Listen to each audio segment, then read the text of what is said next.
Well, good afternoon, everyone, and welcome to today's Canada-Caribbean Institute policy panel discussion. My name is Robert Reddy, and I'll be moderating the discussion today. I'm a former trade diplomat with Global Affairs Canada, and I had the good fortune to serve my last assignment before retirement as Canada's High Commissioner to Jamaica and the Bahamas. I currently serve as the Executive Director of the Canada-Caribbean Institute, which is the host organization for today's panel. Just a brief word on the Canada-Caribbean Institute. It was founded in 2020 to be a virtual collaboration between universities and colleges in Canada and the Caribbean. As of today, there are 12 universities and colleges in the Institute, and we're receiving additional expressions of interest to join. So we look forward to some likely growth in the future. The Institute seeks to raise awareness of the wide range of ongoing and potential relationships between Canada and the Caribbean. We provide a forum to connect academic institutions, scholars, the business and public sectors, civil society, cultural and diaspora communities. We seek to inform and encourage collaboration across Canada and the Caribbean to advance important social, environmental, and economic issues that are vital to both regions. And we seek to identify impediments and opportunities related to those opportunities. We have held, since the pandemic has largely wound up, we have held regular symposia and panel discussions on issues such as the UN COP process, various trade and investment issues, seasonal agricultural workers in Canada, and many more. We've highlighted a wide variety of collaborations involving our membership, the universities and colleges, and we've provided researchers and interested stakeholders a number of opportunities to connect and pursue additional collaboration. Today's discussion will focus on a new publication by Professor Ivelaw Lloyd Griffith, Challenge Sovereignty, the Drug Trade, Crime, Terrorism, and Cyber Threats in the Caribbean. Those who live in the Caribbean, or those who study it, probably have a passing understanding of some of the issues that will be discussed today. But having looked at his publication and having listened to some podcasts, Professor Griffith brings a strong analytical perspective to bear on these issues, which I think all of us will find illuminating. His analysis captures the complex interplay between security and sovereignty and the daunting challenge faced by Caribbean states to protect their people. Our three discussants, for their part, bring their own analytical and professional perspectives to bear on these questions as well. And it's our hope that we will all leave this discussion today not only with a better understanding of the challenges faced by Caribbean states, but also a clearer idea of the kinds of interventions Caribbean states and their international partners may need to consider. Just a couple of quick administrative comments.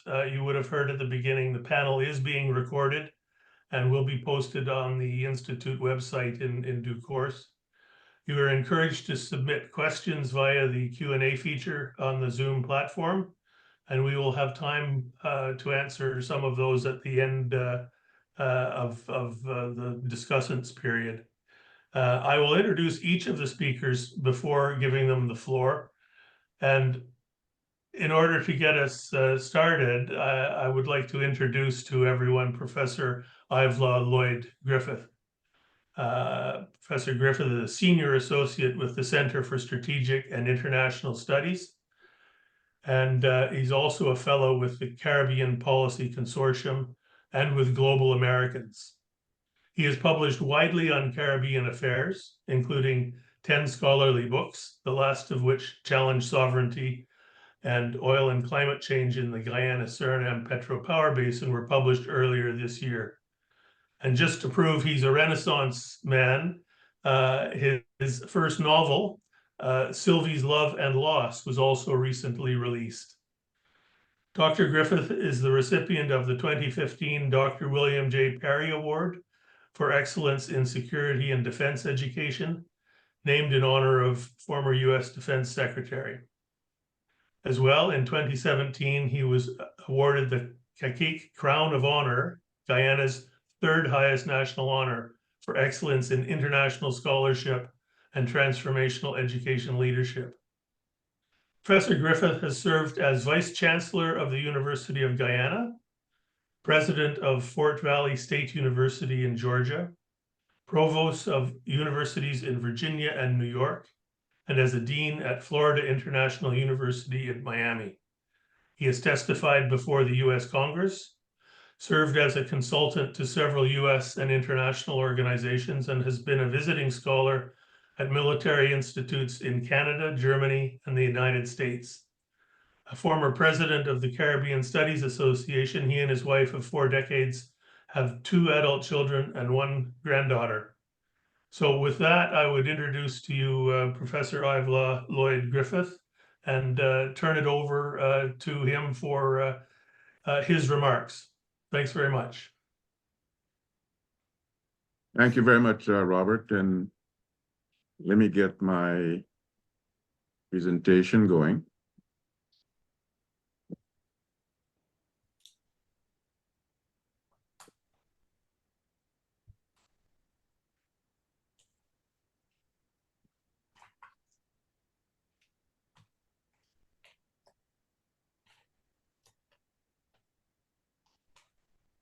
Well, let me begin by thanking you, Robert, for the invitation and for organizing and facilitating this hopefully valuable conversation on critical issues about our region.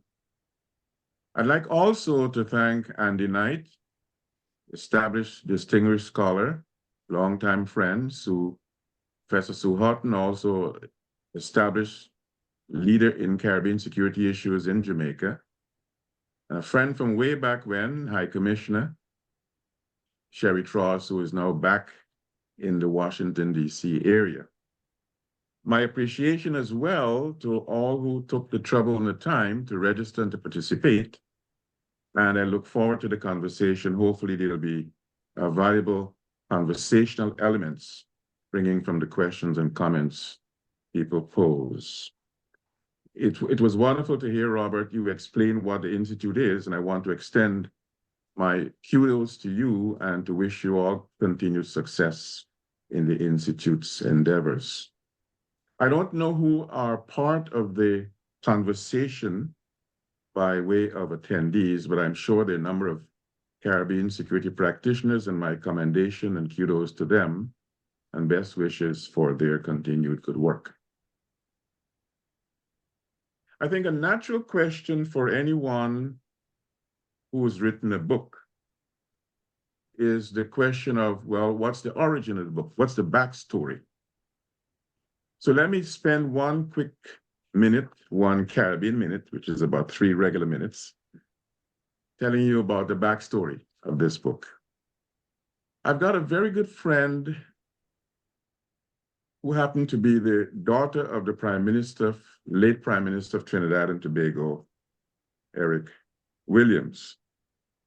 And Erica, as many of you would know, has had a mission in life to perpetuate the vision, the value, the scholarship of her dad, Eric. And so many decades ago, along with Florida International University, he launched the Eric Williams Memorial Lecture at Florida International University, where I was at the time when it was launched. I had left FIU, I had moved to New York to be provost at York College. And then I got a call from Erica saying, Ivelaw, I need you to deliver. This was in the year 2011, the Eric Williams lecture. Delivered that lecture. It was well received, but it was well received not only by what was spoken. I had a large set of notes, more than 100 pages. Obviously, I couldn't speak to the entire set of notes, but I was encouraged to publish subsequently. And so the origin of the book is really the Eric Williams Memorial Lecture that I delivered in 2011 at Florida International University. As to the book itself, Andy and Sue have often heard me invoke this British philosopher called Bertrand Russell. Interestingly, I first learned of Bertrand Russell not as a philosopher. In high school, I have a Latin and math teacher, Miss Dunbar. She was a big fan of Bertrand Russell. But it was when I got to university, I learned that Russell was not only a mathematician, he was a philosopher. And I've used for several decades now a simple proposition from Bertrand Russell, which I'd like to use as a kind of epigraph for the conversation about this book. What Russell said is this. He said, in all affairs, it's a healthy thing now and then to hang a question mark on things you long have taken for granted. And so if you'd allow me, Robert, I'd like to hang 3 question marks in regards to talking about this book. The first question mark enables us to ask the question, what are the book's main aims and what is its architecture? What is this book all about? But I think it's important to go beyond that first question to a second question. And that question, which we'll spend a few minutes on, is what is the central thesis? And what are some of the key propositions of the book? We'll spend a few minutes exploring central thesis and propositions. And I'd like to recommend that we end by teasing out some of the main findings of the study. And so we'll use that as an organizing rubric, Bertrand Russell's question about hanging question marks. So let's move to the first question mark. I take the opportunity in chapter 1 of the book to outline the relevant aspects of the book, explaining what the aims are. And there are 6 aims. I'm not going to read them all. I'll allow you to peruse them. But an important aim is to probe some of the relevant conceptual aspects of sovereignty and to postulate the notion that I call challenge sovereignty. We'll see what challenge sovereignty is postulated to be in a minute. But I think it's important also in doing a study like this to offer not only regional conceptual discourse, but to offer some case studies. And so one of the aims is to enable us to have a conversation by way of a case study on the Dulles Coke saga in Jamaica, on the state of emergency in Trinidad in 2011. And there's a case study on the Desi Bautis saga in Suriname. And the final aim relates to what I call a consequential question. It's a question which I first raised in Miami in that lecture. Question is, how secure is security and how sovereign is sovereignty in the Caribbean? Now, I'd mentioned that the lecture in Miami dealt only with 2 issues, crime and drugs. But as we'll see later on, the book itself explores not only crime and drugs, but terrorism and cyber challenges. In terms of the architecture, the book is fairly sizable, little more than 300 pages. I am very disposed not only to offering narrative descriptive analysis, but I'm very disposed to offering evidentiary work by way of tables, graphs, sidebars. And so you'll find more than 50, almost 50 figures, tables, and sidebars.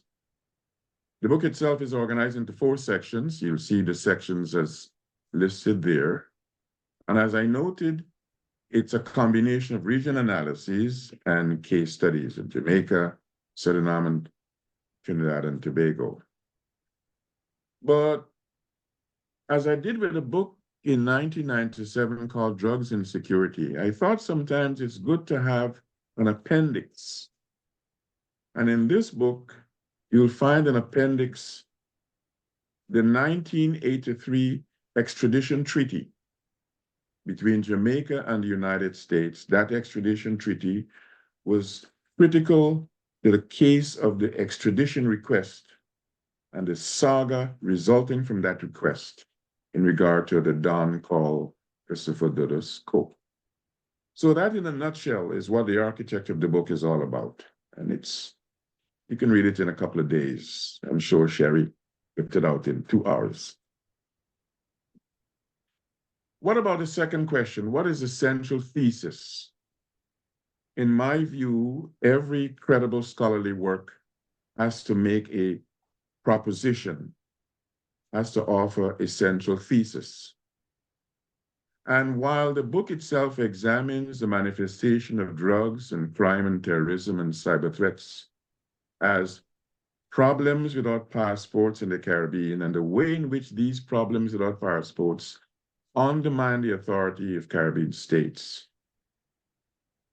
the central thesis is that these threats posed by these 4 problems without passports have been exacerbating the vulnerability of Caribbean states to the point where they are pushing their ships of security into turbulent seas, presenting a circumstance of challenged sovereignty.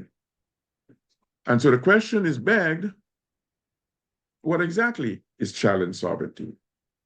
And I take the opportunity in the book to outline what I view, what I define as challenged sovereignty. And I'll tell you what I write in the book. Challenged sovereignty, I propose, is a condition where a state's vulnerability is exacerbated by internal and external developments that compromise the ability of the supreme authority of the state promulgate and execute the domestic and foreign policy in its own deliberate judgment and on its own terms. I even have a formula. I try to capture challenge sovereignty in a formulaic way. It's a sigma of C1, C2, and C3. Now I see from Professor Horton, she's pondering, well, what is this C1, C2, C3? Here's the answer. Not going to read them all, but the condition 1 is where the authorized officials of a state can no longer effectively protect the territorial integrity of their state from intruders, whether such intruders are state or non-state actors, and irrespective of whether the intruders aim to have a sustained presence in the jurisdiction or just transit that jurisdiction. Let me talk a little bit about the third condition. The authorized officials of a state lack the requisite capabilities to exercise effective internal public order and external sovereign control, which necessitates reliance on external capability support. That, in turn, risks further compromising the independence of their action in promulgating and executing domestic and foreign policies, and possibly aggravating the vulnerability of the state. So when you put these 3 conditions together, I argue, you have a circumstance of challenged sovereignty. And in my view, this is a condition found now in the Caribbean. So we're moving quickly. We want to get to the questions and conversation and hear what the commentators have to say. So let me spend a minute or 2 talking about the main findings. Here is one important main finding. The challenges examined are not merely challenges within the region, they are challenges of the region. In other words, we're not talking about these problems without passports impacting sovereignty and security of just a few states. This is a region-wide experience. It's a region-wide saga. The entire Caribbean, the Anglophone, Hispanic, all are involved, all are consumed, to quote Martin Carter. Understandably, and this is the second main finding, PWPs, these problems without passports, do not affect all the states in the same way. For instance, I show that drugs and crime stand out in the salience and intensity of the threats in the region.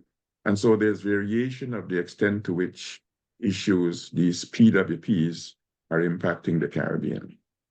We'll see later on that perhaps the most recent of the phenomenon, most recent of the 4 PWPs, the issue of cyber, has been the most significant, growing, but the most recent of the 4 challenges without passports. But I think it's also important for me to share with you that I find in the study that these PWPs are not only defined as PWPs by Caribbean leaders, by Caribbean citizens. The nations that have to deal with the Caribbean, whether in the European context, North American context, other contexts, have come to the same conclusion. And they've come to the same conclusion not only as a matter of altruism towards the Caribbean. Their national self-interests are affected, and they have defined these PWPs as clear and present dangers. Now, it's a reality of the Caribbean, largely because of its small size, subordinate status, limited capabilities, and largely because these PWPs are transnational phenomena. Caribbean countries by themselves cannot cope with these phenomena, these PWPs. And so there's been a reliance on external, on international capability support. Now, even if Caribbean countries had the reality of the resources,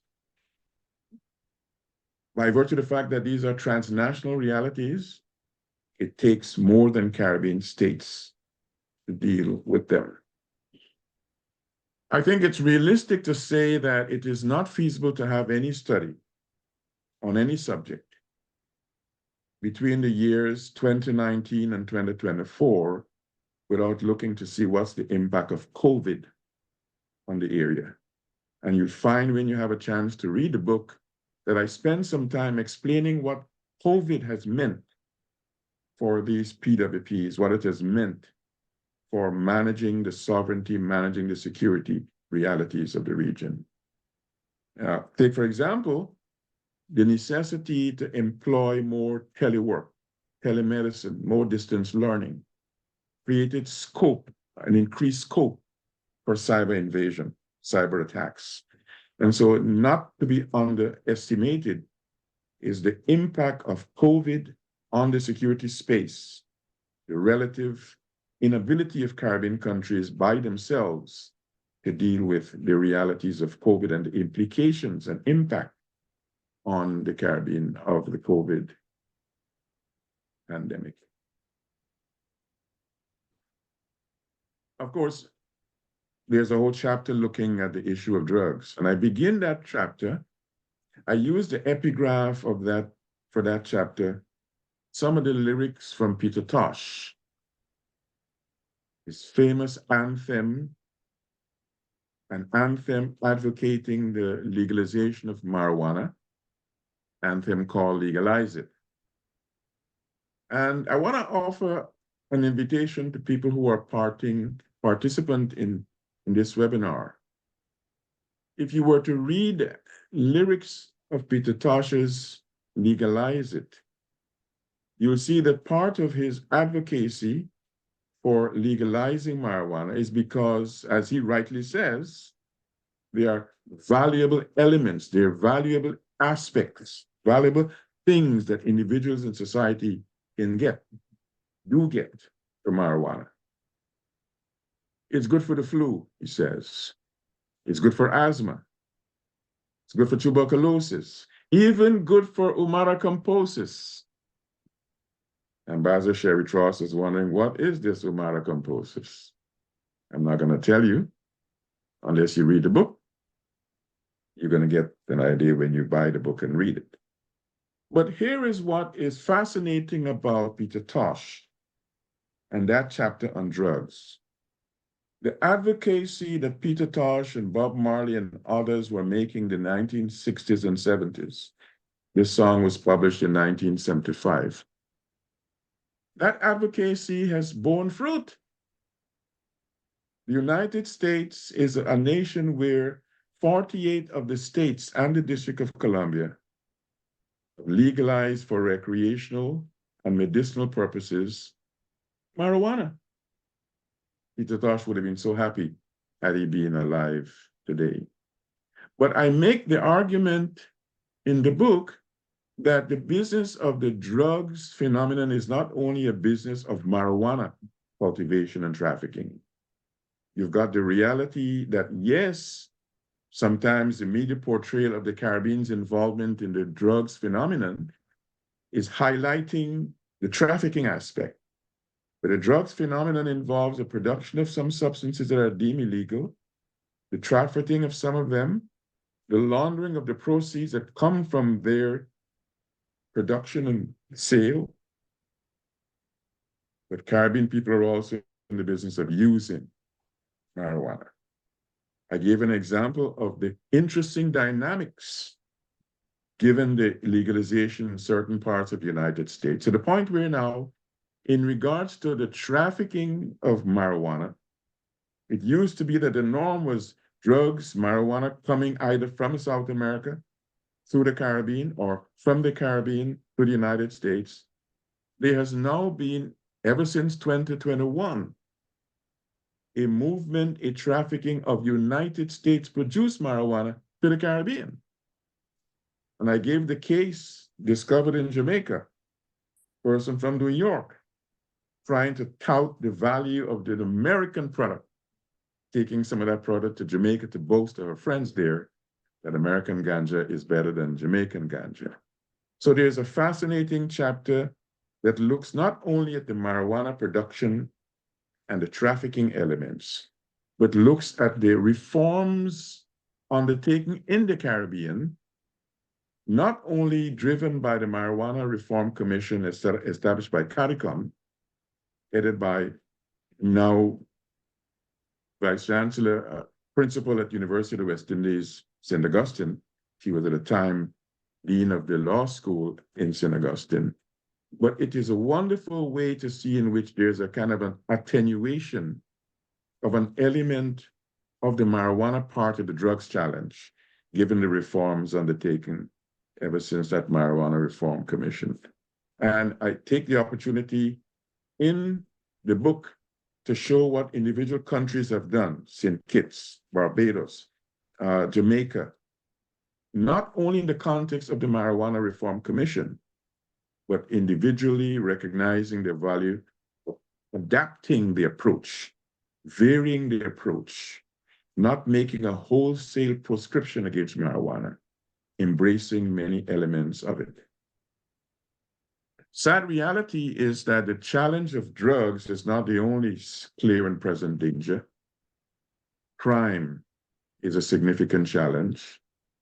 And if you were to take a broad portrait of the crime that perhaps is at the pinnacle of the crime saga, homicides, murders, you'll find a very discomforting portrait.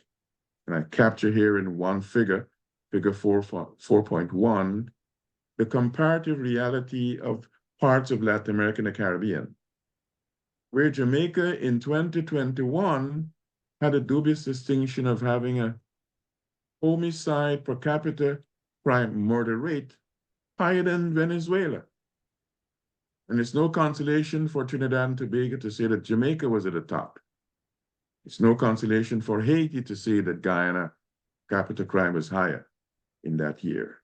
So the crime portrait, significant a manifestation of the crime reality overall, highlights the murder challenges. But then you take a look beyond the broad regional comparison and ask, well, what's happening in the Eastern Caribbean? What's happening among some of the very smaller states? You've got a very disconcerting portrait also provided there. In the Eastern Caribbean, as this portrait reveals, the saga that used to at one point be the clear and present danger for significantly for the Jamaicas of the world, Trinidad and Tobago's of the world, the Puerto Ricos of the world, St. Vincent, St. Lucia, Barbados are now significantly feeling the drama of the crime, the trauma of the crime. But it's not only, I tell the story in the book, it's not only the volume of crime that is troubling, it's the viciousness of the crime. And I've got specific examples in Jamaica, in Trinidad and Tobago, in St. Lucia, in places that you would not think will be experiencing these challenges where the drama, the trauma is there. I tell the story of the very disconcerting connection to the pandemic, where in Jamaica, a religious leader said it was no longer possible for any one of the members of his church to go into the Golden Ark if they were to take vaccines for the pandemic. And he passed a rule in his church that anyone who was taking a vaccine was eligible to be murdered. And in the very church, the murdering began. People take very seriously the words of their religious leader in regard to the pandemic, the vaccines. And so it's a viciousness, not only the volume. The viciousness continues in many respects. It was wonderful to see in Jamaica and Trinidad and Tobago and Barbados a decline in the number of homicides in 2023. But then you find 2024 dawns and there's an upsurge. 8 killed one weekend in Jamaica. New state of emergency declared. Barbados a couple of weeks ago. 1 episode, 3 dead. Not the kind of experience that Barbados is accustomed to having. As a matter of fact, the Prime Minister has established a National Security and Crime Commission. A good friend of mine, Professor Velma Newton, is heading that commission to find ways to cope with the realities in that wonderful Barbados nation.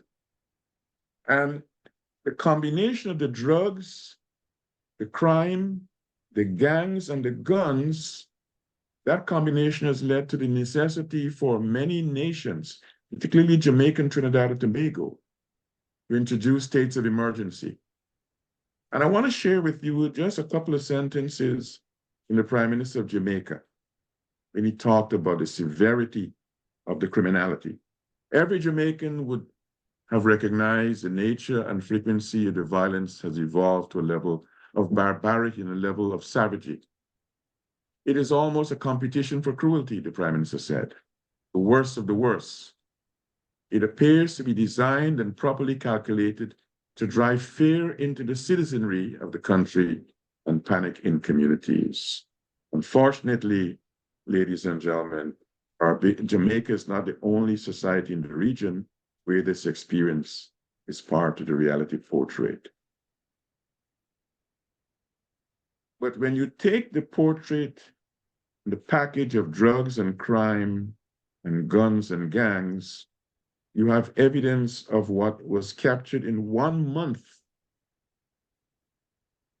An operation, a combined operation of Interpol and CARICOM impacts in 1 month in September 2022. 346 firearms, over 3,000 ammunitions, over 10,000 kilos of cocaine, over 2,000 kilos of marijuana, over 3,000 cannabis plants, just in 1 month.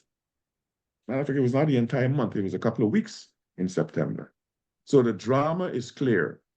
But I take the opportunity to argue in the book that while the tension invariably is on the front end, the criminality, the arrests, what the police is doing, what the army is doing, we tend to undervalue looking at the tail end, looking at the prison. And I invoke Fyodor Dostoevsky's proposition that if you really want to think, if you really want to know what a society thinks of its civilization, look at how it treats its prisoners. And the treatment to which I refer is not just the overcrowding reflected in this portrait. It is the conditions in the prisons. I chaired a prison reform session in St. Kitts a couple of years ago. And it was a terrifying experience to hear the reports from the prison directors across the region. The directors of public prosecution were there. Not only the reality of the harsh conditions in the prison, but the absence of sufficient funding for rehabilitation. The absence of an even conceiving on the part of some of the prison wardens the value of rehabilitation. Why should we spend money on these people? What does that mean to a society where 20 to 30% of its young people are in prison? What is the value added that is lost with the incarceration under the conditions? So I make the point in the book that there is a civilizational challenge in regards to the prison reality, which we should not underestimate. And I've got examples, specific examples of what I call the sobering situations in the prisons. Garth Rattray is a Jamaican medical doctor, and he's written for a number of years, decades, on the conditions of a variety of parts of the society. And I'll allow you to read what's in this slide, where he is calling attention to the dastardly condition of the prisons, and not just in the prisons, in the lockups, the holding cells. Sobering situation in the prisons is part of the reality. Part of the reality where the resources are not enough to deal with the conditions in the prisons, not only the limitations in the police and the army. But I'm going to spend just 1 minute saying to you that pay attention to the issue of terrorism also. The issue of terrorism has been there as part of the Caribbean experience a long time before 9/11. But the narrative discourse did not capture it in that respect. But what happened in Barbados in 1976 in the disaster, what is called the Cubana bombing, was terrorism. Terrorism has been part of the reality of Caribbean security landscape, of the Caribbean sovereignty landscape, and I invite you to ponder some of those realities. I want to move quickly to the cyber, because I think it's a reality that is undervalued partly because of the underreporting. And it's no consolation to say, if you're in Jamaica, that Puerto Rico for a long time has had more cyber attacks.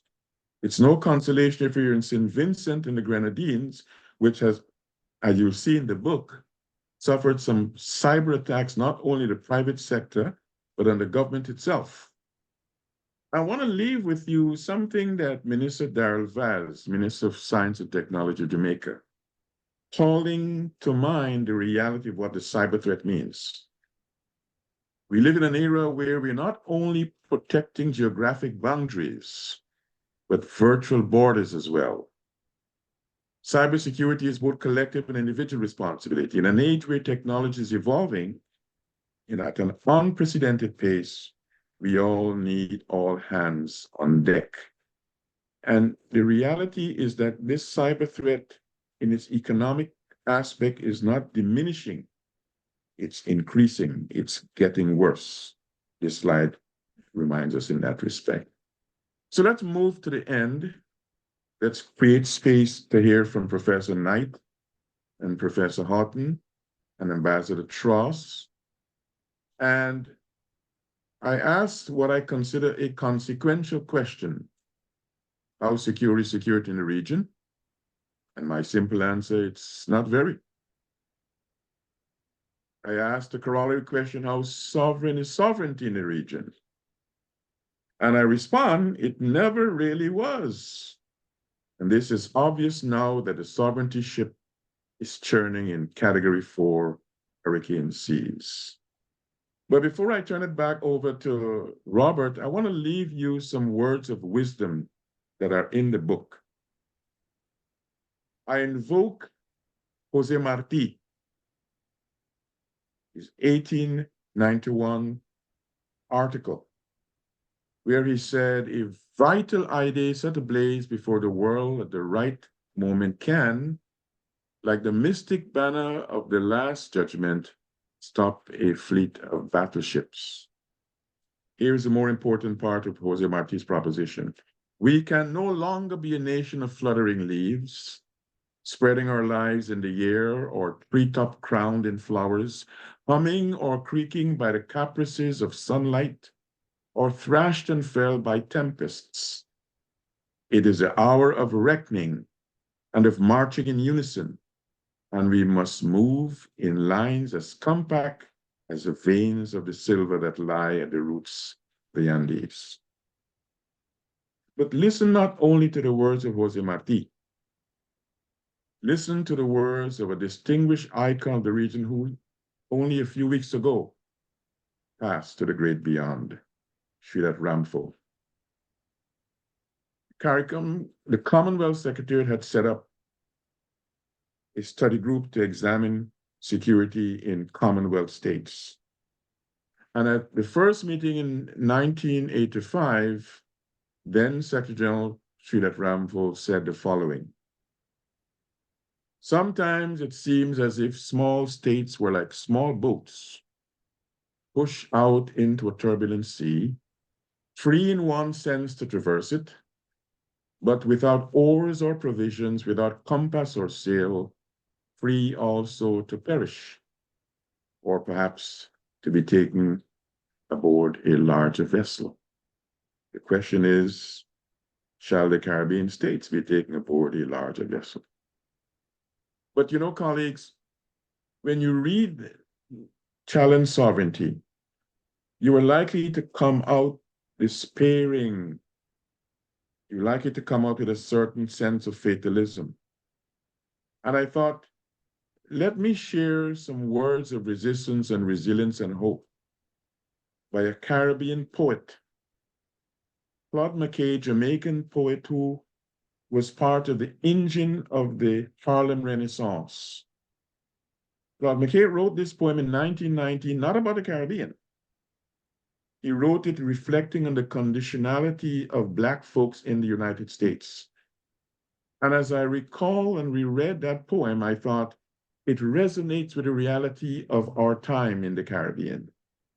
And I thought I would end this presentation as I end the book with the words of resistance and resilience by Claude McKay. Here's what he said: "If we must die, let it not be like hogs, hunted and penned in an inglorious spot, while round us bark the mad and hungry dogs, making their mock at our accursed lot.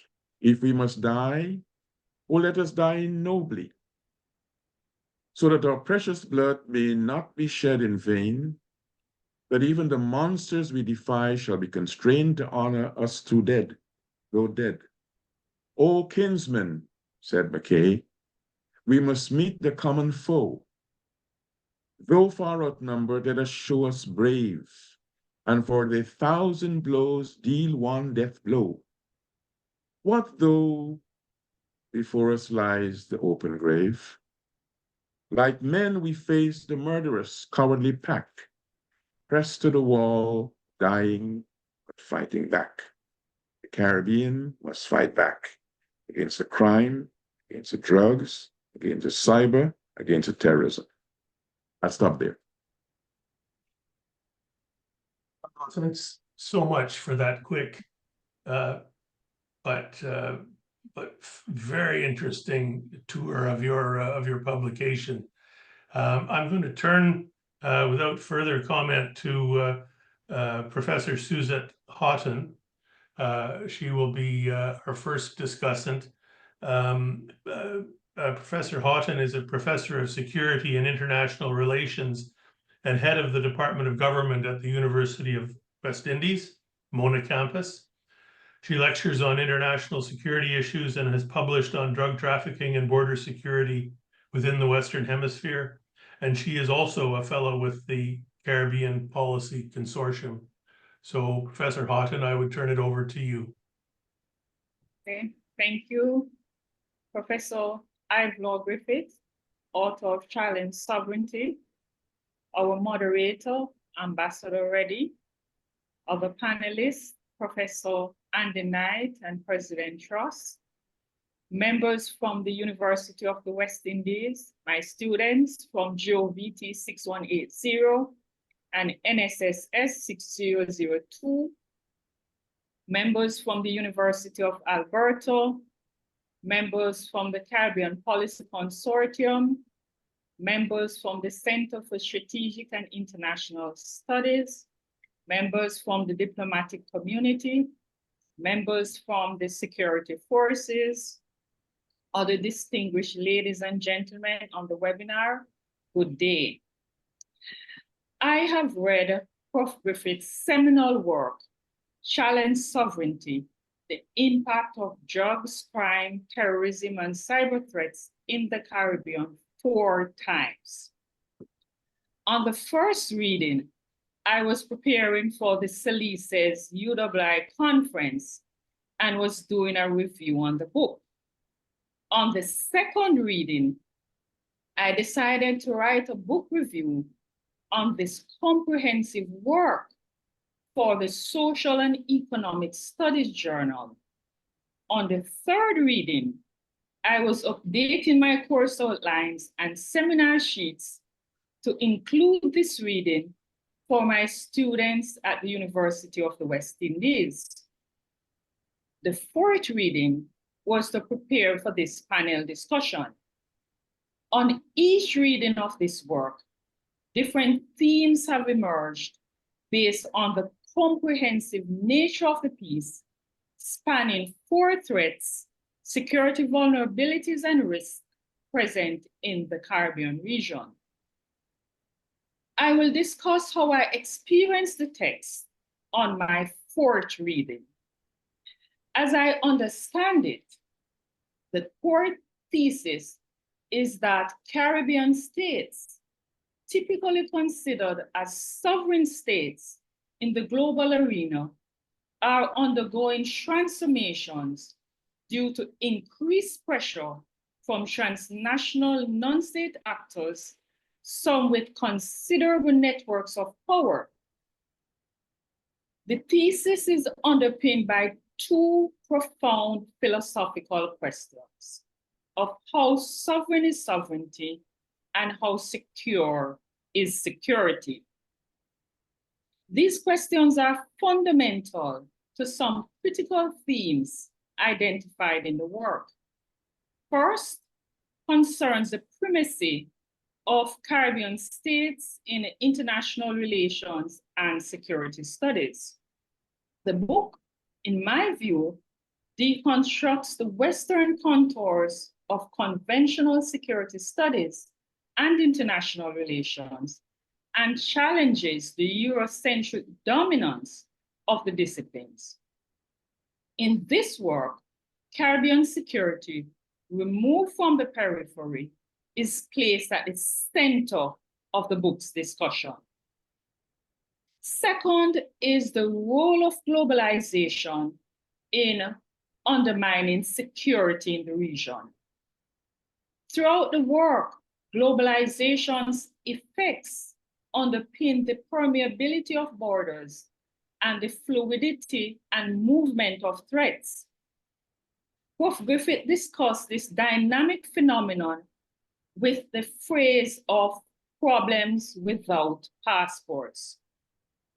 Problems of drugs, terrorism, crime, and cyber threats move from one state to another, riding on global processes and requiring no visas and or no passports for entry or exit. The third theme is that of a role of states in minimizing threats and addressing problems emanating from outside its borders, but creating problems within the state. The work, as I understand it, is a call to action for Caribbean states to further address these problems.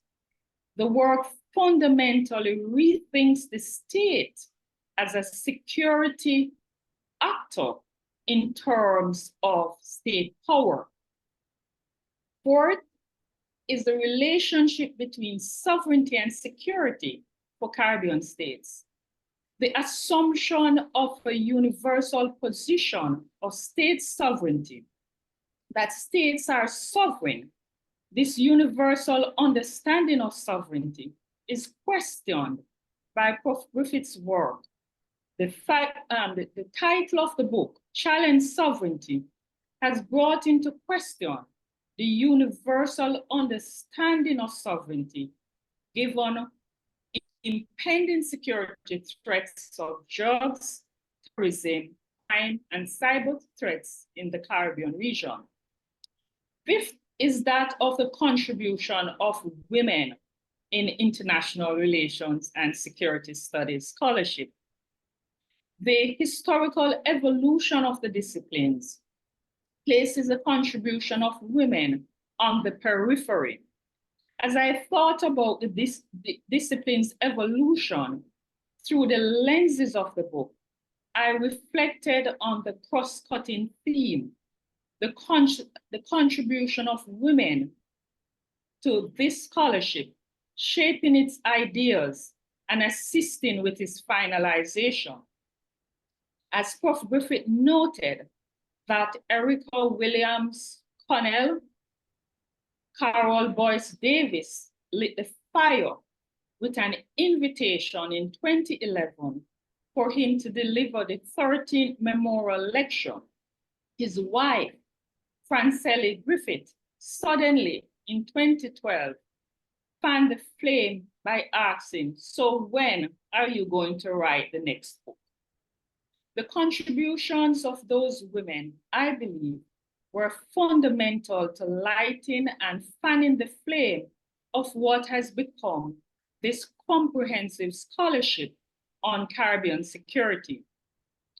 We would possibly not be having this forum today had it not been for the contribution of those women. The book is comprehensive and balanced, placing a Janus-faced notion of the state security sovereignty discourse. It provides sharply contrasting views and interweaves the dominant international relations theory and debates with Caribbean empirical material and regional reality.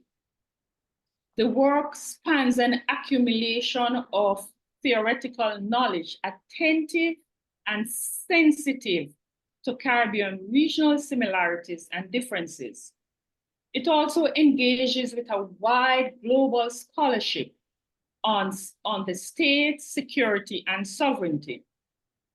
The book provides an analytical, adequate discussion of security and sovereignty in international relations in order to better understand what challenge sovereignty within the context of Caribbean security threat scenario entail. This book does not advocate for the end of sovereignty or the end of the nation state. It is a book which has a takeaway for all readers: students, diplomats, academics, policymakers, Caribbean citizens, and foreign nationals. For students, academics, and researchers, the conceptual security sovereignty discourse, its symbiotic relationship and relevance on threats and vulnerabilities in the region will be of particular relevance for students and academics of international relations and security studies. For researchers, there is a seamless state sovereignty conceptual flow with Caribbean regional realities, and this is done in a non-compartmental way, bridging theory with reality. For diplomats, the book paints Caribbean states' realities with addressing the ever-present security challenges. It is context-specific and provides a comprehensive understanding of the perception that security threats create about the state whether it's the prison conditions or the power of non-state actors. And it underscores the relevance of the rules and norms, many expressed via laws aimed at curtailing problems with our passports. For policymakers, challenge sovereignty has policy relevance. Policymakers will benefit from the book's practical approach. There are many useful examples drawn from Jamaica, Suriname, Trinidad and Tobago, to name a few states. For Caribbean citizens and foreign nationals, the work gives a comprehensive view on Caribbean security and sovereignty issues. This will be of benefit to citizens who are interested in the current security problems affecting the Caribbean region. The book is elegantly written, it's thought-provoking, and it is a must-read for security and international relations students in the region. Thank you all for listening, and I look forward to your comments and questions. Thank you very much, Professor Houghton. I'm going to turn now to Professor Andy Knight. Professor Knight is Professor of International Relations in the Political Science Department at the University of Alberta and past chair of the department. He's a former director of the Institute of International Relations at the University of the West Indies. He's co-founder and former head of the Diplomatic Academy of the Caribbean. He's co-editor-in-chief of both the African Security Journal and International Journal, two globally prestigious peer-reviewed publications. And he established during his secondment in the Caribbean Journal of International Relations and Diplomacy. Professor Knight was co-editor of another highly regarded and award-winning journal, Global Governance, from 2000 to 2005. He's had many awards and honors in the course of his career. He's a fellow of the Royal Society of Canada. He's been named by Venture magazine as among Alberta's top 50 most influential individuals, and by the Black Business and Professional Association of Canada as a Harry Jerome Trailblazer. He's also served as an advisor to a wide range of organizations. He's written books on the United Nations, global politics, the responsibility to protect. His ongoing research and publications address issues of global health governance, global health security, children and war, and the vulnerabilities and resilience of small island developing states. In March 2021, Professor Knight was awarded the University of Alberta's highest honor, the University of Alberta Distinguished Professor. And he was recently named in 2021-22 Fulbright Distinguished Chair in International and Area Studies at Yale University. I'll turn it over to Professor Knight for his remarks. Thank you. Thank you very much, Robert, and Ambassador Robert Reddy. And I also want to say thank you very much to Sherry, Ambassador Sherry Tross for being here, Suzette Houghton, and of course, Ivelaw Griffith, who is the central person we wanted to sort of focus on because of the very interesting book that he wrote. First of all, let me, as we normally try to do traditionally here at the University of Alberta and in Canada generally, let me first of all pay tribute to the fact that the University of Alberta respectfully acknowledges that we are located on Treaty 6 territory, a traditional gathering place for diverse Indigenous peoples, including the Cree, the Blackfoot, Métis, Nakota Sioux, Iroquois, Dene, Ojibwe, Saulteaux, and Anishinaabe, Inuit, and many others whose histories and languages and cultures continue to influence our very vibrant community here in Edmonton. And I turn my attention to more or less the theoretical aspects of this book, because I know a lot of people have spent a lot of time focusing on Ivelaw Griffith's empirical data. He has very compelling empirical data, of course, based on the case studies that he raised in the book.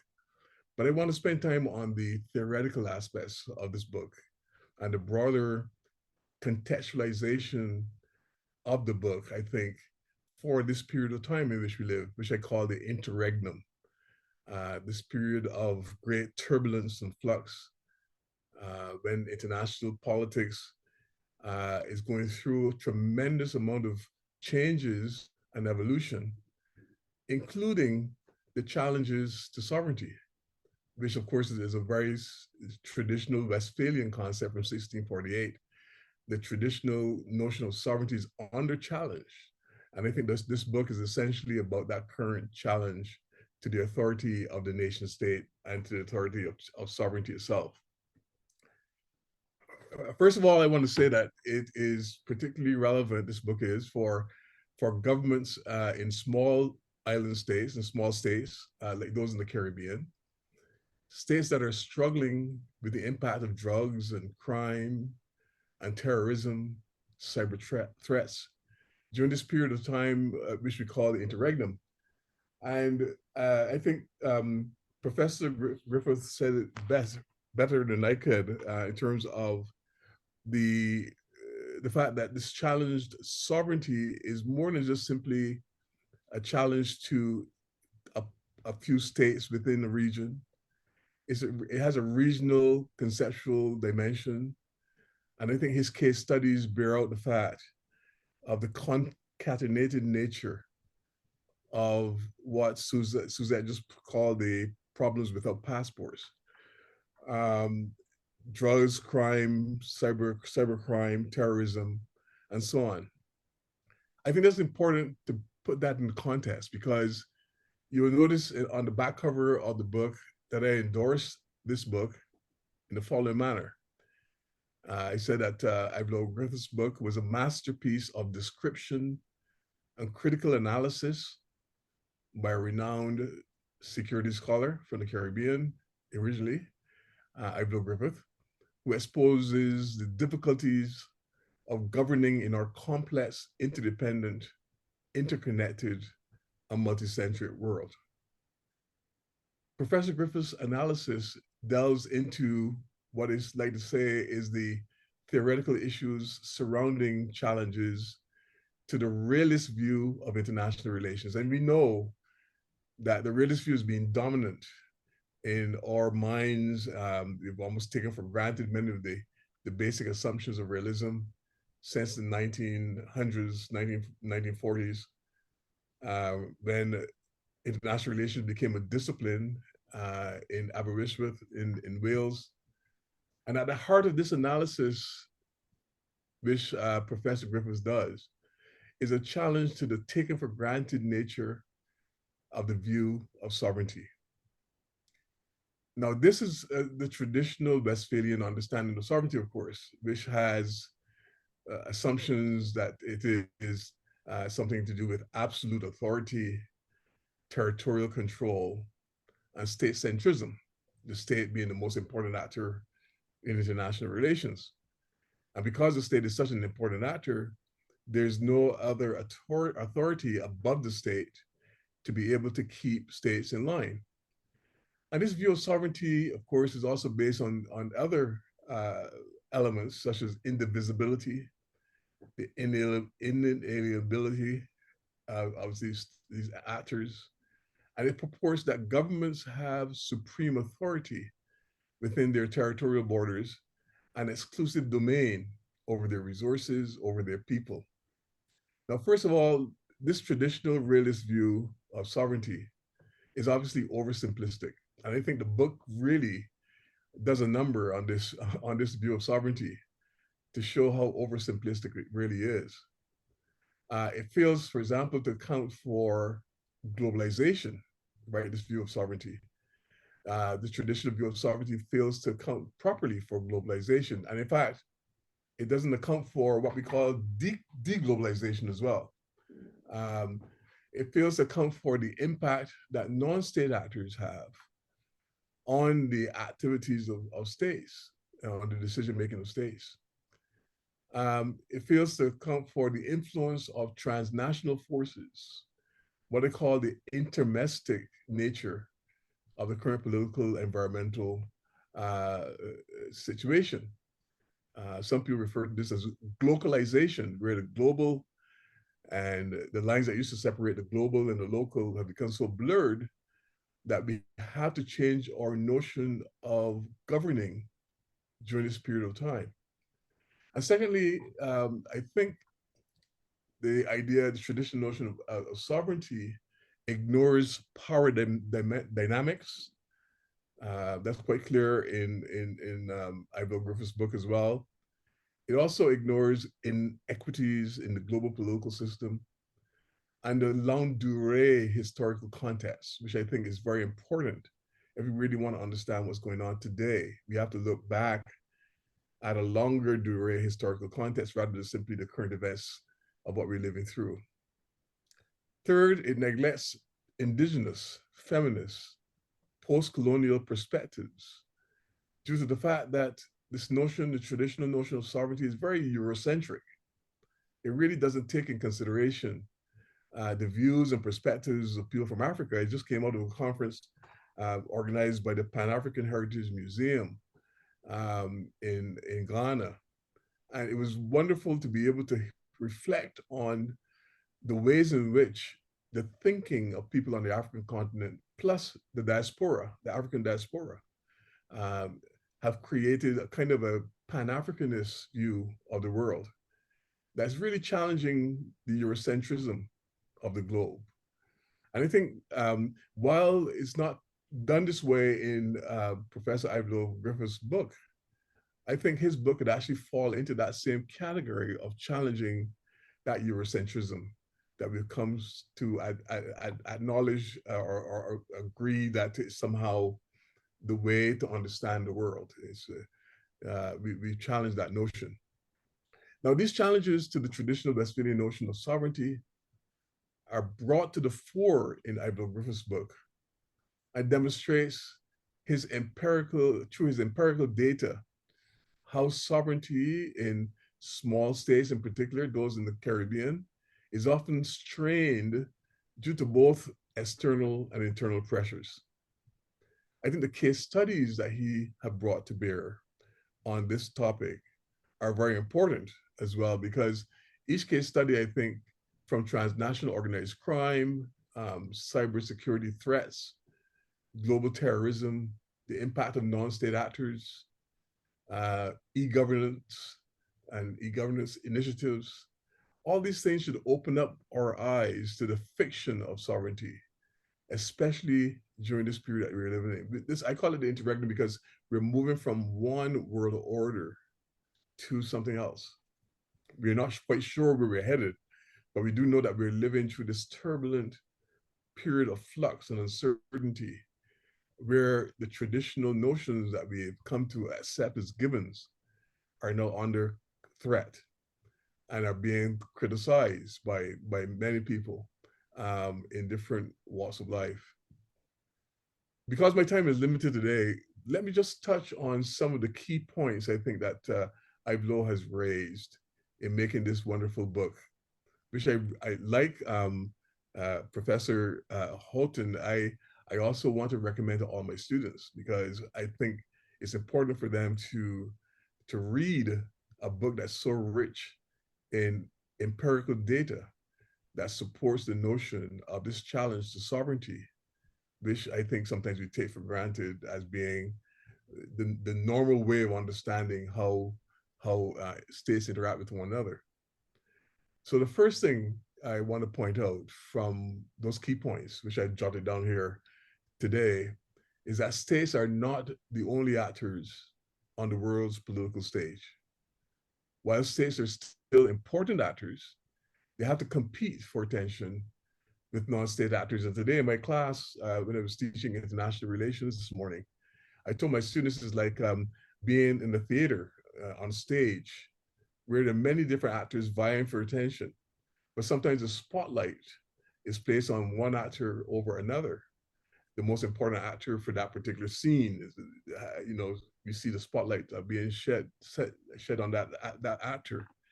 So sometimes non-state actors become important to the discussion. Transnational corporations become important to the discussion.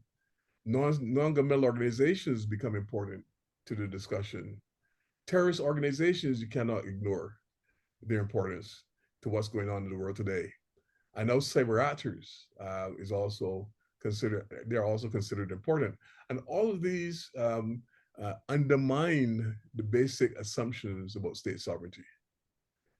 The second point I want to make that comes out of the book is very clear, is that technology must be taken into consideration in any discussions of governance in the 21st century. I think technology has always been important throughout the course of history. And we see this from, you know, the telegraph to the typewriter, to the radio station, the television, to you know, the superhighway today. But technology has always been important in terms of trying to understand how states interact with one another, how people interact with each other. And technologies must be taken into consideration in any discussion of governance in the 21st century. E-governance, which I think Professor Griffith has pointed out, information and communications technologies, ICTs, empower non-state actors and also create new challenges to the traditional governance structures of the globe. The third point I found intriguing from the point of view of Professor Griffith's challenge to sovereignty is that non-state actors and e-governance are both contributing to the blurring of the national borders. The blurring of the national borders. It compromises the notion of state control. And the fourth point is that these factors have implications for security. How secure is security is one of the points that was raised in Professor Griffith's opening. Non-state actors, terrorist organizations, they all exploit the vulnerabilities of states. They don't necessarily adhere to the notion of national borders. Pandemics, one of the points that he raised in this book, pandemics are no respecter of boundaries of states. That's why we had a challenge with COVID-19. We have a challenge with many other pandemics over time. And particularly during this period of the interregnum, as I call it, small states are particularly vulnerable to such challenges. I was listening to Prime Minister Mia Mottley this morning, the General Assembly, speaking about the challenges of small states to the manifold vulnerabilities that small states have to endure. And these are not just challenges of security. These are, in fact, you know, challenges that can lead to the end of certain states if they're not dealt with properly. I think now, therefore, it's time for us to think about redefining what we mean by governance, given the challenges imposed by this book on the notions of sovereignty. And on that latter point, I think Ivelaw Griffith concludes that nation states have to adapt to the changing global landscape. They have no choice. Nation states have to, as he points out, need to sort of think about different models of governing. And he puts forward a particular model of governance that's particularly good for small states. That is one that's more inclusive, one that's more collaborative, because, as he said, you know, small states cannot handle many of these problems acting on their own. So they have no choice but to get involved in multicultural and multilateral systems, sometimes regional systems, but they have to collaborate and have to be much more inclusive in their decision making. And I think it is a model that essentially calls for the reconceptualization of sovereignty as well. And I want to end here because I think the deconstruction of the fiction of sovereignty is at the heart of this book. He may not have said this in his opening, but I think Professor Griffith has done a service to students to understand how to deconstruct this fiction of sovereignty, one of the pillars of Westphalia. And it reminds me of the book about the crumbling pillars of Westphalia that was written some years ago when I was a student in my PhD program. The notion that many of these pillars of Westphalia are crumbling before our very eyes. And I think small states have to recognize this, not just small states, but all states have to recognize that there has to be a reconceptualization of what sovereignty means today. So I'm going to end it there because I'm sure that Ambassador Truss is going to have a lot more to add. And I'm looking forward to the question and answer period as well.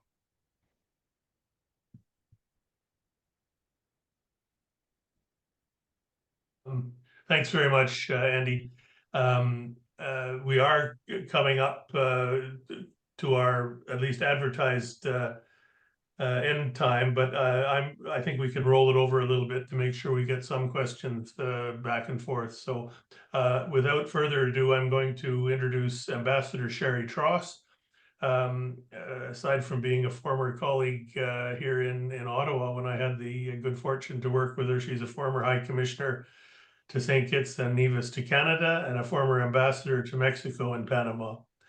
An international development specialist with extensive public policy experience, she has led numerous multilateral development programs, as well as bilateral security and capacity building initiatives. She has previously held senior positions at the OAS in Washington, where she headed the Summit of the Americas Secretariat, served as Chief of Staff and Senior Political Advisor to the OAS Assistant Secretary General, and was the first woman to be elected by member states to lead the OAS Secretariat for Integral Development. She's a former Director of Business Development at the World Trade Center Miami and was Program Director of the University of Miami's North-South Center, where she was responsible for coordinating development and security cooperation programs. She currently serves as an external advisor to a major Caribbean airline and operates her own international development consulting firm, Alston Roy International. Ambassador Truss, I'll turn it over to you. Thank you. Thank you, Ambassador Reddy. You just mentioned time. How much time do I have? Well, I think we could plan on going to 4:15 or 4:20 to end it with questions. So you've got 10 or 12 minutes. Yes, thank you very much. Good afternoon, everyone. Of course, I want to thank Ambassador Reddy and the Canada Caribbean Institute for inviting me to be a part of this program and to recognize my distinguished colleagues, Professor Andy Knight and Professor Suzette Houghton, and of course, my good friend Ivelaw Lloyd Griffith, who once again has given us another scholarly masterpiece. And, you know, when this book came out, because Ivelaw is very good at sharing his work, I saw that immediately, and then I looked at it and went, oh my goodness, okay. One more bit of literature for me to read, but I'm glad I did it. Because as usual, and as he's done with his previous works, when he puts something together, it is scholarly, it is sound, it is well researched. The case studies are there, the statistics are there, and I love data. The data is there, and he comes up with new models that help us think about problems and how we can perhaps solve them. So I want to thank him and congratulate him for this book. My point of entry, as I'm discussing this, really comes from my own experience and background. My colleagues are professors. I am not. My background is in diplomacy and international development, so I tend to see these things through that lens. And for me, when I'm looking at the issue of security, there's always a connection with development and governance. There's no way to delink security from governance and from development. They all work together. Now, when the state's ability, as Professor Griffith has said, is compromised and it cannot promulgate and execute its own domestic and foreign policy, then we have a challenge of sovereignty. But as Professor Knight has argued, and I agree with him, this framework could be applied everywhere because we're in a world that is both transformed and in transformation. So the question might be, do traditional definitions of sovereignty apply in an increasingly connected and networked global environment where drugs, crime, terrorism, non-state actors, and the climate crisis require responses that transcend the capacity of any single state, no matter the size, no matter its scale of power, to adequately manage these challenges? So I wish to make a few brief points. The book is very careful to point out that security threats emanate from both within and outside the Caribbean.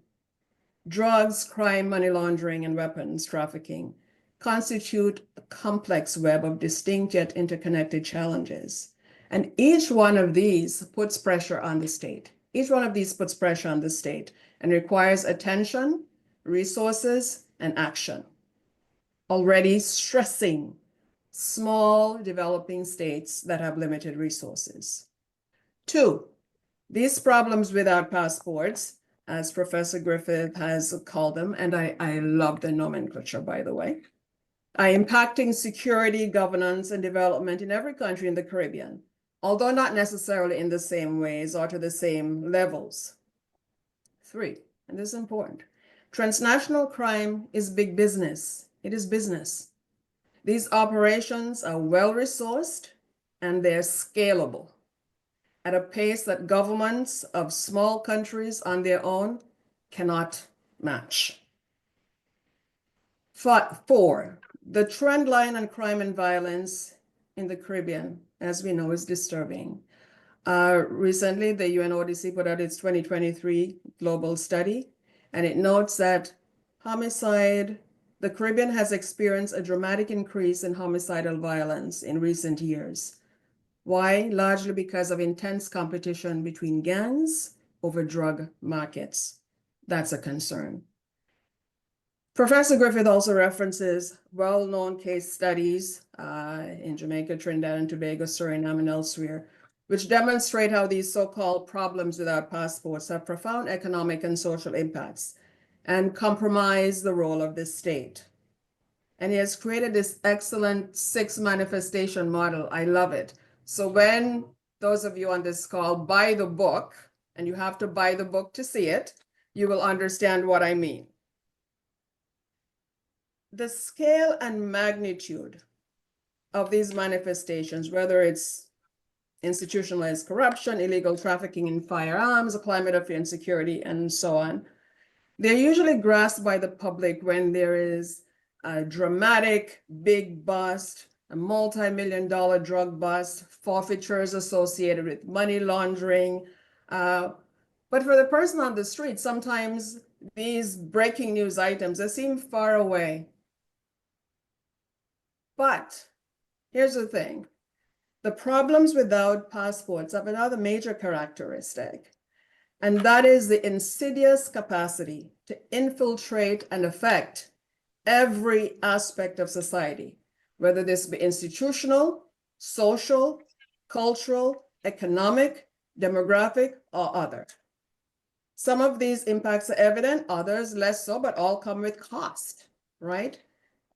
There's lost economic opportunity, excessive rates of violence increase the cost of doing business, depress investment, divert government expenditures from other critical programs. Or as a UNODC study shared some years ago, if homicide rates in the Caribbean were to decrease by just 1/3, the region's per capita economic growth could double. That's a major, major impact. Then you have the public health burden. And we see that the Caribbean is beginning to also use that narrative of public crime and violence as public health. But the public health burden, as demonstrated by the increase in premature mortality and persons living with disability or less than full health. And this phenomenon now has its own metric called disability adjusted life years. The WHO now ranks interpersonal violence among the top 5 reasons for disability adjusted life years in several of our Caribbean countries. That's something new in the last 10 years. And as I was thinking about this, Professor Griffith, And something I discovered during a program I was doing in the Caribbean, and we were looking at gender, but in a completely different way. We were looking at the role of women. And I had a wake-up call looking at this gender effect. Because when we look at what's happening in terms of crime and violence within the Caribbean, we see that there's a disproportionate number of young males who have been sucked into drugs, money laundering, crime, and violence. And the attendant consequences, incarceration, premature mortality, disability, etc., could be foreshadowing a slow-moving crisis that is likely to have long-term demographic, social, and economic consequences for the Caribbean. The other thing that I wish to briefly mention, and this came up in conversation with a senior security professional in the Caribbean recently, who shared an analysis that the fear of crime is sometimes more devastating than crime itself. Because the fear of crime has a paralytic effect on communities, on investment, and even on employment. As he pointed out, sometimes gang members opt to remain unemployed rather than crossing through the turf of another gang. So that has such impact throughout society. Now, switching a little bit to cybercrime, because there's a chapter on the trauma of terror and cyber threats. And Professor Griffith gives examples of serious cybercrime incidents in the Caribbean over the last decade. But cyber threats have opened up new frontiers of vulnerability and threats to sovereignty, because we're working in a borderless realm when we talk about cyber threats.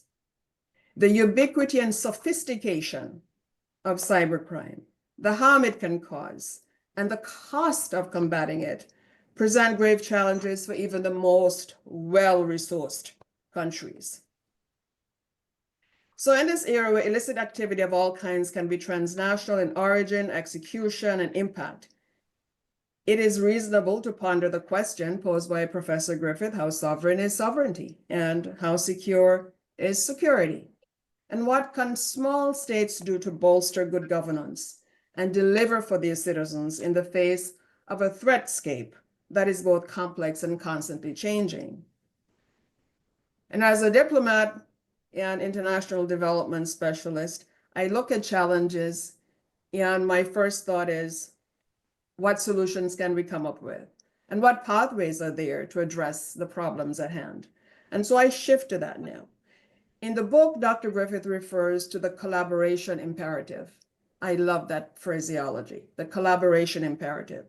I would submit that yes, collaboration has always been necessary, but perhaps is even more critical now. Strategic alliances, partnerships, knowledge sharing are absolutely critical for confronting transnational threats.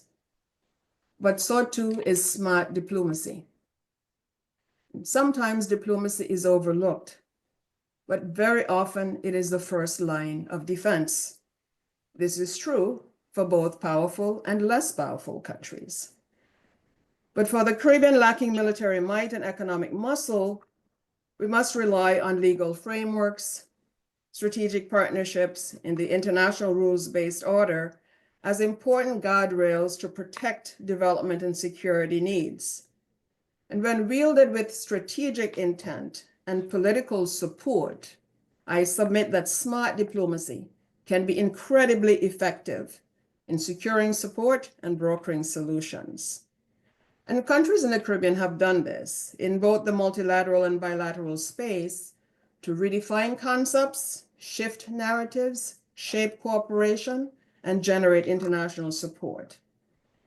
And I'll quote a former OIS Secretary General, Louis J. Arnaudi, a friend of Professor Griffith's. And S.J. Arnaudi said, most important problems require the simultaneous application in some form of all elements of power, hard and soft, multilateral and bilateral. And the Caribbean knows this well. Diplomacy is a soft weapon that the Caribbean can deploy and has deployed strategically. And there's evidence that when the Caribbean is united on an issue, it has the ability to drive change on the international stage in ways that advance the region's interests and that benefit the wider hemispheric and global community. And I'll give you a couple of examples. In 2002, you know where I'm going. Barbados hosted the OAS General Assembly. What came out of that? The resulting declaration of Bridgetown has been recognized as a pivotal moment for addressing hemispheric security in a new way. It reframed the concept of security. That political push, combined with consistent and unrelenting advocacy by CARICOM states and others, led to the OAS Declaration on Security in the Americas 1 year later, which codified for the first time, the multidimensional approach to hemispheric security that we all use today. That came out of the Declaration of Bridgetown. It also led to the creation of the OAS Secretariat for Multidimensional Security, which continues to be a major partner for the Caribbean in combating drug trafficking, transnational organized crime, trafficking in firearms, persons, and so on. Just as importantly, this new approach to security opened up sources of funding and cooperation that were not previously available. Caribbean diplomacy did that. Second example, when the leaders of the Western Hemisphere met at the Summit of the Americas in Trinidad and Tobago in 2009, leaders affirmed again the importance of security. It is not a coincidence that the Caribbean Basin Security Initiative, CBSI, was announced by President Obama at the Trinidad Summit. It was launched the following year in 2010, but CBSI continues to be one of the major areas of cooperation to fight illicit trafficking, increase citizen security. And we did similar things when I was High Commissioner in Canada. I won't go into that because we don't have much time, but some of those interventions we made with the Canadian government resulted in strengthened collaboration, including support for CARICOM Impacts, the implementation arm, to manage CARICOM's action agenda on crime and security. Last year, and I'm coming to the end because I don't want us to run out of time before questions.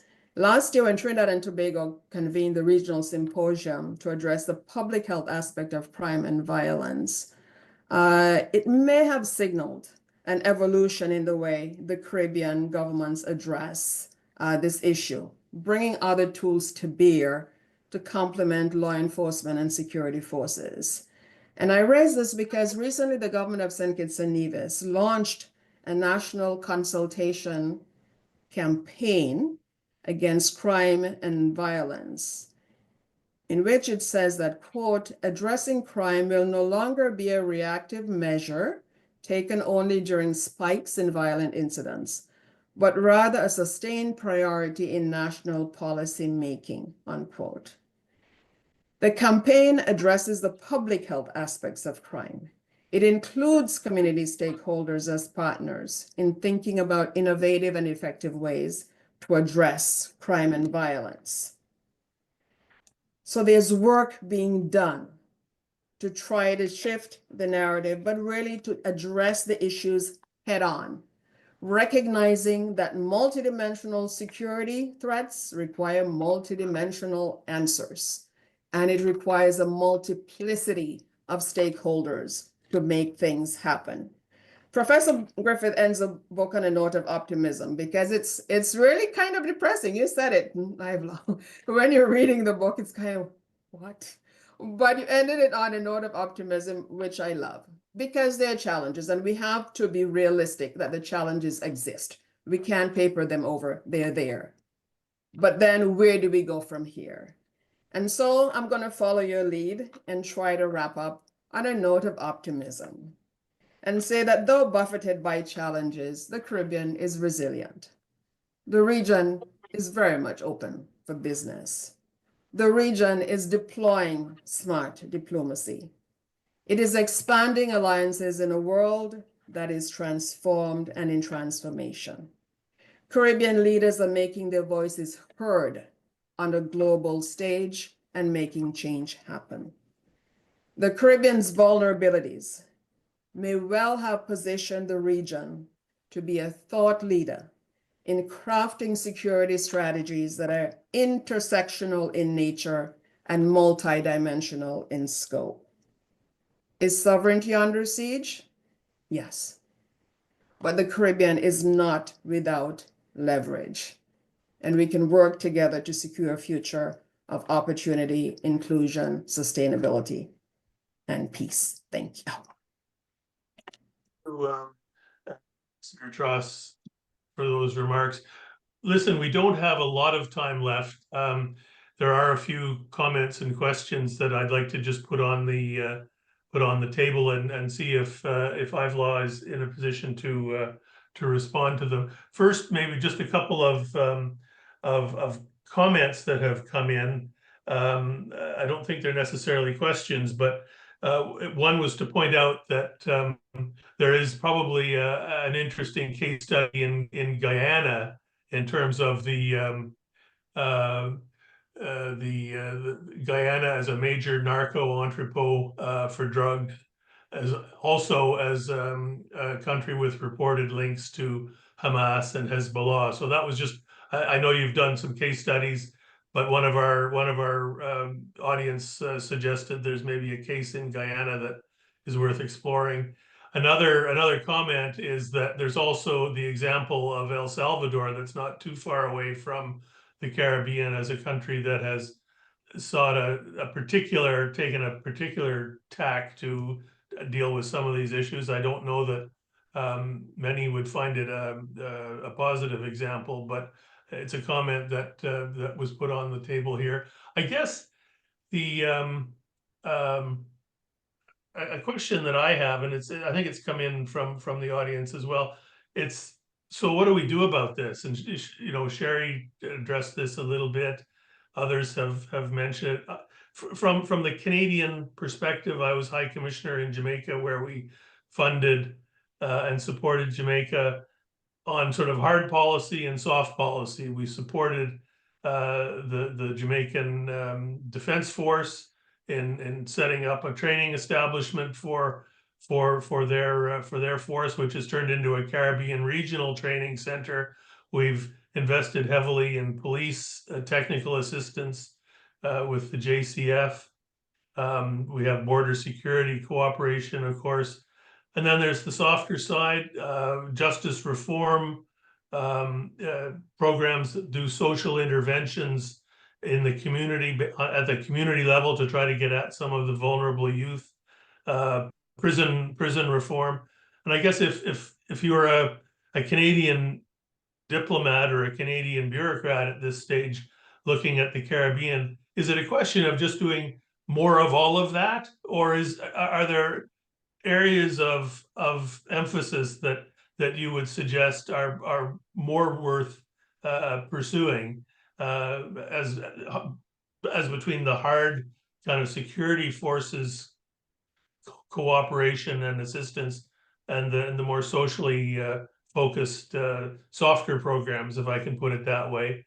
Another question that I would just put out there is, are the bad guys connected across states in the Caribbean, or are these actors typically national themselves? I mean, is there a sense that Jamaica has a Jamaican problem that they have to deal with, and that Guyana has a Guyanese problem, or is it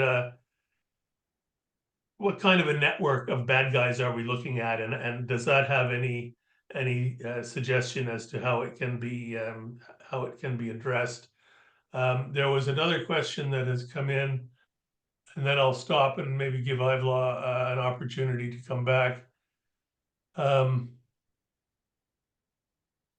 read it. I haven't had time to fully digest it. Is there not a potentially detrimental overemphasis on state sovereignty at the expense not just of international collaboration, but also pooled sovereignty, as with CARICOM, and individual citizens' rights? I think there's a lot of ground in some of those questions Ivelaw to take us through to tomorrow, but I would ask you if you've got any comments on one or some of those. We would be most appreciative. Thank you, Robert. Let me offer 3 comments. The first of which is to say, outstanding commentary by Andy and Sue and Sherry. And hopefully this is recorded so people can digest the commentary later on. I want to thank Sue and Andy and Sherry. Wonderful remarks. If you can write them up and publish them, even better. Here's my second comment. Yes, there is a necessity for other case studies. I was faced with 2 realities. The pre-publication book contract specified the number of words. I was limited to 100,000 words. I tried to fudge it because I had other things in that initial draft, but I had to drop them out. I did not have a case study in Guyana, but I tell you what are some of the other issues I wanted to contend with in that book, which I, because of space limitations, had to abandon. We have got in the region a serious issue of gangs. I had to drop the gangs chapter. We have a serious issue reflective of the state limitations, a serious issue of private security. In every Caribbean society, there are more private security folks than public security folks, but I had to drop that chapter. But let me say to the individual who is concerned with Guyana, don't despair. I have a book on Guyana that I'm writing right now.